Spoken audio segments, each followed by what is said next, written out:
thrilled to be the viewer's choice in the Ovation Short Film Contest. The film first started in its embryonic stage as a play written overnight, and it was a success, and the theater company decided to do a fully rehearsed production, in which I came on as the director.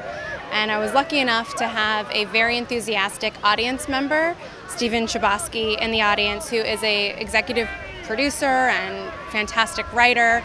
And he loved the film, loved the play, and he said, "You should really turn this into a film."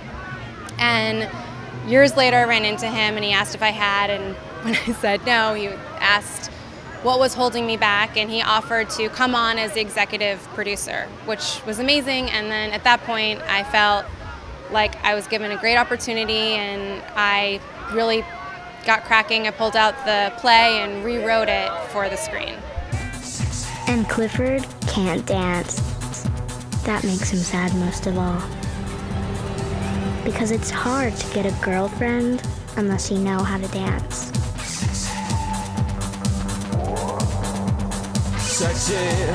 Sexy robot. Basically, I saw an image of war in a newspaper of a soldier holding a kid, and I thought that image was so powerful it deserved a backstory. And so I started to kind of write off that. And then kind of like, luckily, there was a grant that was being held by Showtime that was looking for images of war in the 21st century. And so I submitted this little treatment, and they liked it, about a father who happened to be Iraqi American who decides to try to do the right thing back in the Middle East. I'd love to get more on how you think about this whole mess. I think our viewers back in the States would find your story really inspiring. You know, Iraqi American comes home to redeem his homeland. Look, Frank, I get what you're trying to do. But I'm not some kind of special interest story. I think sometimes, you feel you're trying to connect with people, and you feel like anonymous amongst the crowd. And I just pictured a character in my head. I was like, wouldn't it be interesting to have a guy named Handsome, but he had very unconventional looks, and it was kind of just irony there. And from there, the name Foolishly Seeking True Love kind of just created itself. Je t'aime, je ne t'aime pas.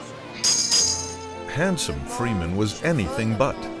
He had a face that belonged in a Depression-era breadline, the kind that frowned even when he was smiling.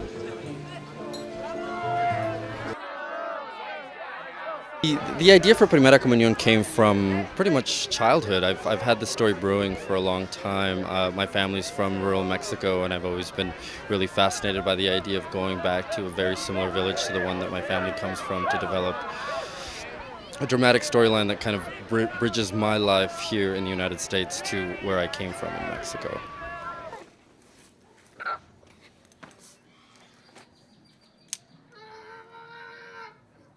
Ten.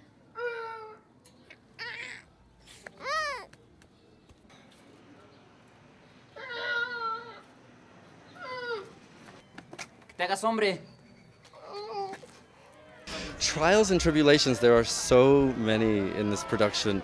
The lead, who's an incredibly amazing young actor, never acted a day in his life before, but we found him a jewel in the rough. Halfway through the production, he got a tiny bit of glass in his eye, and he's in every scene of the film. He's such a trooper that he was willing to keep shooting, but his doctor had advised us that we were not allowed to remove the patch from his eye.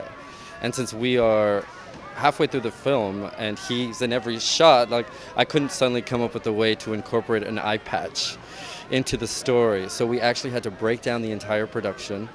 I rode home on the metro in Mexico City feeling entirely and completely defeated. And it wasn't for another month or so that we were actually able to bring the whole production back up and complete the other half of the film. Literally for a month, I wasn't sure if this film was ever going to be completed.